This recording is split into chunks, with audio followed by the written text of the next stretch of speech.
daan.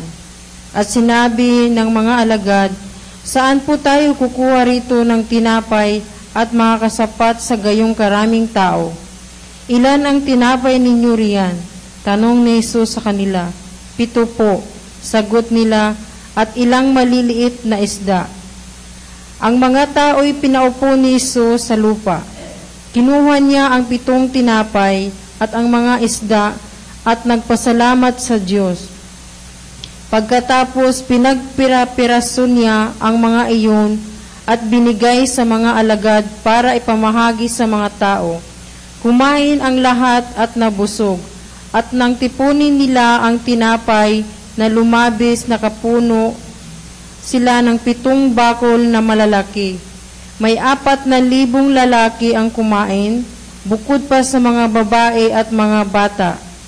Hinayaon ni Jesus ang mga tao at saka siya'y sumakay sa bangka at nagtungo sa lupain ng Magadan.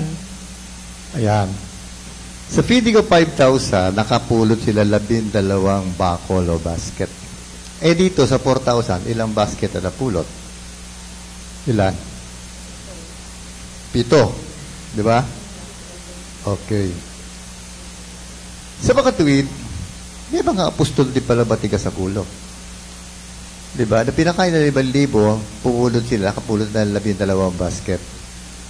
Dito sa 4,000, 7 lang ang sumunod. Asal yung 5. No? Dati, 12, tingin sa basket sila. Pato sinabi, pulutin yan. Yung 7 sumunod. Yung 5, hindi. Oh, diba? Nagalit pa si Jesus? Hindi. Pero may ginawa siya. I-advance natin ng konti. Anong ginawa niya? Tingnan mo, ang chapter 16, basahin mo yung 13 to 15. Ay, to 16 lang. Dumating si Jesus sa lupain ng Kasaneya ng Pilipos, tinanong niya ang kanyang mga alagad, sino raw ang anak ng tao ayon sa mga tao? At sumagot sila, ang sabi po ng ilan ay si Juan Bautista kayo. Sabi naman ng iba, si Elias kayo. At may nagsasabi pang si Jeremias kayo o isa sa mga propeta. Kayo naman, ano ang sabi ninyo? Sino ako? Tanong niya sa kanila. Sumagot si Simon Pedro, kayo po ang Kristo, ang anak ng Diyos na buhay. Okay. Tinanong niya. Sino sabi ng mga tao ako? Kayo daw po si ganito, kayo daw isang propeta, kayo daw si Juan Bautista na buhay. Eh kayo naman, sino ko? Ang sabi niya, kayo naman, sino ko? Si Pedro nag-volunteer. Kayo ang Mesaya, ang anak ng Diyos na buhay. Ano ibig sabihin doon? Si Pedro sumagot. At tinanong kayo, pero si Pedro pinakamatanda doon sa mga apostol. Siguro may arthritis na yun. Kaya isa siya doon sa hindi pupulot. Diba? 7 lang ang pupulot eh. Yung una, 12 eh. Kayo, 7 lang. Siguro nakukusaya sa si Pedro. Ako yun ah. Siguro may rayuma kayo, hindi na tumayo, hindi makapulot. Sinagot niya, kayo ang Mesaya o kayo ang Kristo, ang anak ng Diyos na buhay. Tumahimik si Jesus.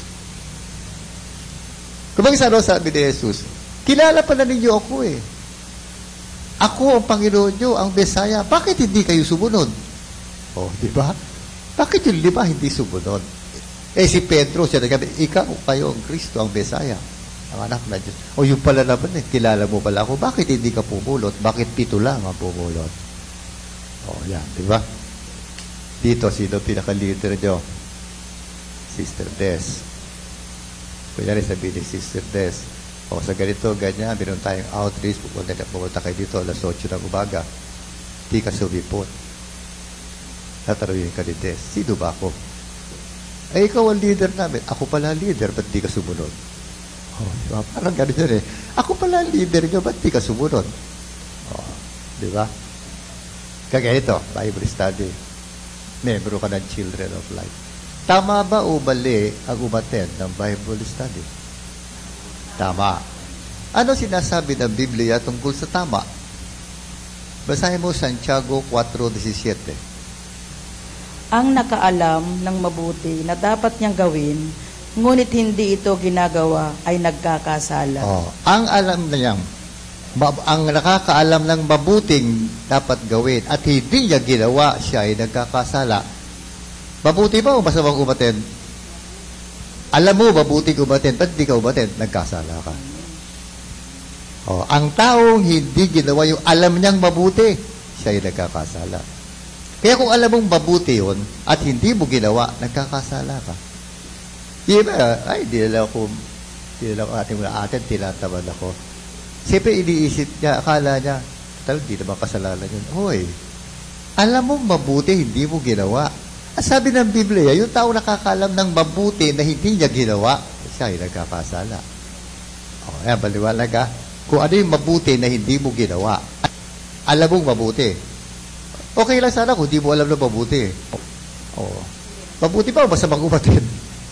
Alam mo palang mabuti. Ba't hindi ka umatin? Nagkakasala ka. Ayan ha. Maliwanag ang Biblia ha. Yung mabuting alam mo na hindi mo ginawa, ikaw ay nagkasala. Yan. Mama, maliwanag ha. Yan, maraming tao di nakakaalam kasi ng Biblia no? Kaya sa kanya, baliwala yun. Isipin mo, mabuti ba o hindi yun? Mabuti, pati mo ginawa, mabuti pala.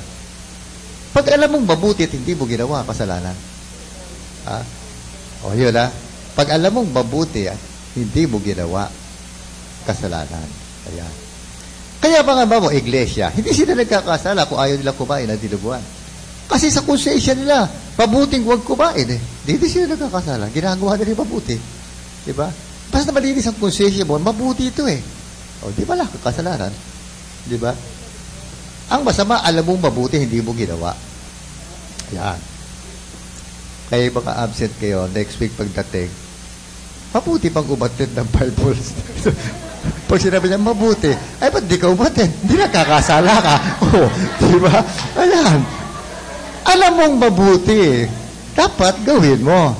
Pag hindi mo ginawa yung mabuti, kasalanan. Ayan, tandaan nyo, Santiago 4:17. Ayan, Santiago 4:17. Yung taong alam ang mabuti pero hindi ginawa, siya ay nagkakasala. Ayan, amen ha? Sige. Chapter 16. Hiningan ng tanda si Jesus. Lumapit kay Jesus ang ilang Pariseo at Saduceo. Ibig nilang masilo siya, kaya hiningi nilang magpakita siya ng isang tanda mula sa langit. Ngunit sumagot si Jesus, sa dapit hapon ay sinasabi ninyo, magiging mabuti ang panahon bukas sapagkat maaliwalas ang langit. At sa umagang-umaga ay sinasabi ninyo, uulan ngayon sapagkat madilim ang langit. Nababasa ninyo ang palatandaan sa langit, ngunit hindi ninyo mabasa ang mga palatandaan ng kasalukuyang panahon. Lahing masama at di tapat sa Diyos. Naghahanap kayo ng tanda, ngunit walang ipakikita sa inyo, maliban sa palatandaang inilalarawan ng nangyari kay Jonas, at umalis siya pagkatapos. Yan. Humihingi sila ng sign. Ayaw ni Jesus. Hindi naman ayaw niya dahil masama. Ayaw lang niya kasi nababasa niya ang intensyon ng mga tao. Kaya sila humihingi ng sign. Hindi sila naniniwalang siya ay Panginoon. Para humihingi ng sign. Bigyan mo ako ng sign, talaga Diyos ka ba? Para pang gano'n. Pagka gano'n, hindi ka bibigyan ng sign. Pero naniniwala ka naman sa Kanya, humihingi ka lang ng sign tungkol sa mga tamang desisyon mo, bibigyan ka niya. Kaya sabi niya, alam ko kaya hindi ako hinihinga ng sign, dahil hindi naman kayo naniniwala sa akin. Wala ipapakitang sign, maliban yung kay Jonah. Si Jonah, hindi ba yung kinain siya ng hindi naman patig, ano nga bang isda yun? Balyena. 3 araw siya, sa 3 araw, lumabas siya. O gano'n din ako, 3 araw, mamamatay ako, sa 3 araw, mabubuhay ako. Yun ang sign na makikita nyo, ako nga ang Panginoon.